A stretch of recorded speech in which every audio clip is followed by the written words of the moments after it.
Shalom, queridos. Dando continuidade aí em 1 Coríntios 14 sobre o dom de línguas, né? Eu tinha lido o versículo 13 e darei continuidade. Olha só, 1 Coríntios 14, 13. Por isso, o que fala em língua desconhecida, ore para que o possa interpretar. Peça a Deus em oração para que te dê a capacidade de traduzir, o que tem orado ou pregado em sua língua ao idioma endereçado dos ouvintes estrangeiros a quem você foi enviado como um evangelista, um pregador do evangelho. Beleza? 14. Porque se eu orar em língua desconhecida, o meu espírito ora bem, mas o meu entendimento fica o quê? Sem fruto. Por que o meu entendimento fica sem fruto?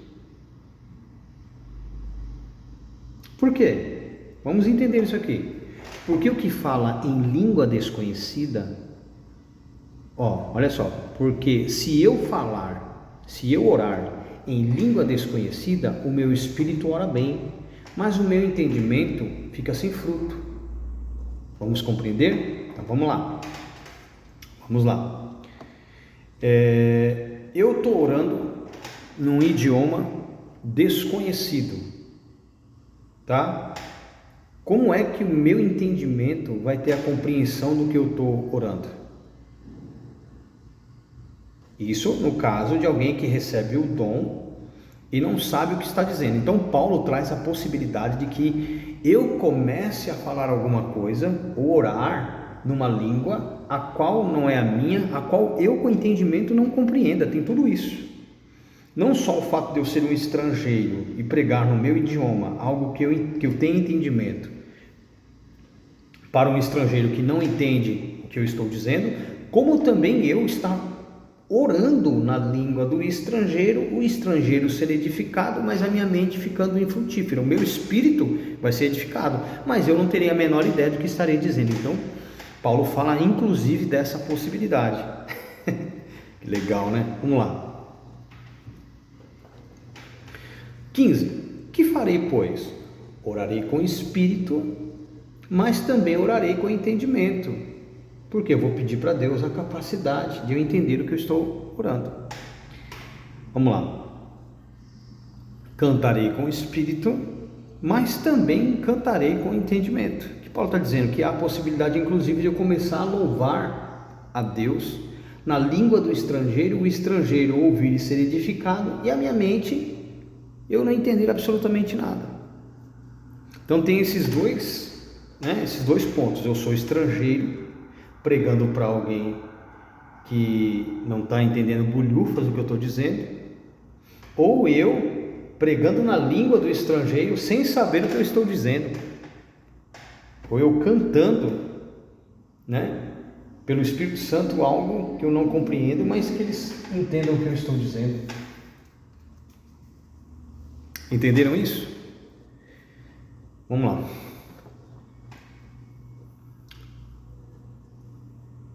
Versículo de número 16.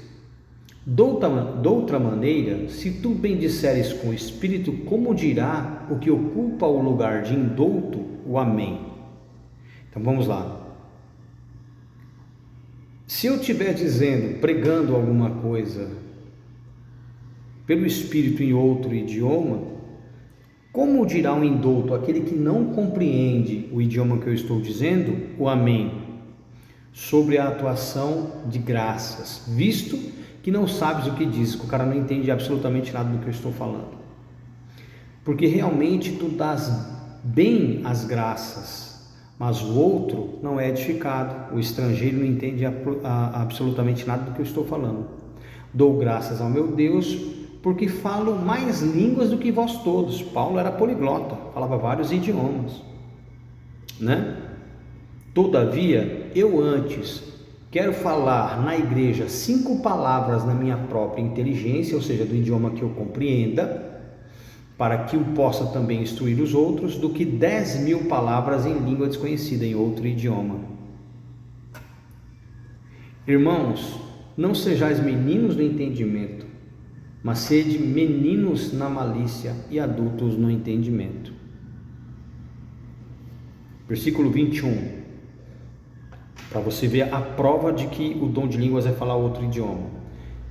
Está escrito na lei: por gente de outras línguas, de outros idiomas, e por outros lábios que não sejam de judeus, falarei a este povo, aos judeus, e ainda assim não me ouvirão, diz o Senhor. De sorte que as línguas, o outro idioma, são um sinal, não para os fiéis, mas para os infiéis. Por quê? Porque os infiéis, como aconteceu em Atos 2, que nós lemos no primeiro vídeo, nos ouvirão a falar das grandezas de Deus no seu próprio idioma. De sorte que as línguas são um sinal não para os fiéis, mas para os infiéis. E a profecia não é um sinal para os infiéis, mas para os fiéis. Se, pois, toda a igreja se congregar num lugar e todos falarem em línguas, em outro idioma, e entrarem indoutos, pessoas que não falam aqueles idiomas que estão ali sendo orados, cantados ou falados, não dirão porventura que estáis loucos, que é o que acontece. Uma pessoa entra hoje nessas igrejas e vê o Uricalamanaia, Xarabalabacai, fora aquelas loucuras de ficar pulando, movimentos involuntários, aquela coisa toda que parece mais uma possessão demoníaca. A pessoa entra e fala: putz, que lugar cheio de xarope, vou sair daqui. A pessoa sai fora. Para que a pessoa vai ficar lá? A pessoa vai falar: nossa, que lugar de louco. Tem gente só xarope, fica falando umas coisas que ninguém entende, né? E ainda mais quando vê alguém se jogando no chão, pulando, sapateando, dançando, aquelas coisas esquisitas. Aí, principalmente se alguém vai lá que for dar um banda daqui em banda e vê aqueles movimentos, aquelas coisas que eles rodam com a mão para trás e tal, aquilo ali acontece nos terreiros. O cara vai falar: não, aqui então é uma igreja de umbanda, é uma igreja de kumbanda, de quimbanda, né? Uma igreja da macumba. Vamos pensar isso. Mas vamos lá. 24. Mas se todos profetizarem e algum indouto ou infiel entrar, de todos é convencido, de todos é julgado. Portanto, os segredos do coração ficam manifestos, porque o cara está pregando e está falando: olha, você é assim, a pessoa fica impactada. Aí entra a fé nela, né? E portanto os segredos do seu coração ficam manifestos, e assim, lançando-se sobre o seu rosto, adorará a Deus, publicando que Deus está verdadeiramente entre vós. O cara vai falar: nossa, Deus está naquele lugar, Deus usou tal irmão para falar isso, para falar aquilo, para profetizar isso, profetizar aquilo.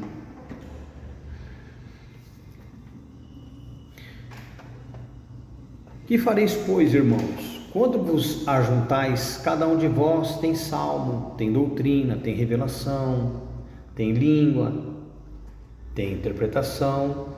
Faça-se tudo para a edificação. Se alguém falar em língua desconhecida, faça-se isso por 2, ou quando muito, 3, e por sua vez, e haja um intérprete. Mas se não houver intérprete, alguém para traduzir, esteja calado na igreja e fale consigo mesmo e com Deus. E falem 2 ou 3 profetas, e os outros julguem. Mas se a outro que estiver assentado for revelada alguma coisa, cale-se o primeiro. Porque todos podereis profetizar uns depois dos outros, mas que todos aprendam e todos sejam consolados. Então, o apóstolo Paulo aqui, ele deixa bem claro como que é o comportamento, como deve proceder, né? Está falando em outro idioma, tem que ter um intérprete, tem que traduzir. Não traduziu? Fica quietinho. Ore você a Deus em espírito ali, tranquilo, sem algazarra, sem bagunça. Não teve interpretação, não vai edificar a igreja, fica na moral. Principalmente se você não dominar a língua que você está dizendo, sua mente vai ficar sem entendimento. Quem estiver te ouvindo, o estrangeiro, vai glorificar Deus, mas você não vai saber absolutamente nada do que você disse, a não ser que o estrangeiro saiba falar a sua língua e interprete para você o que você disse sem saber pelo Espírito. Pegaram?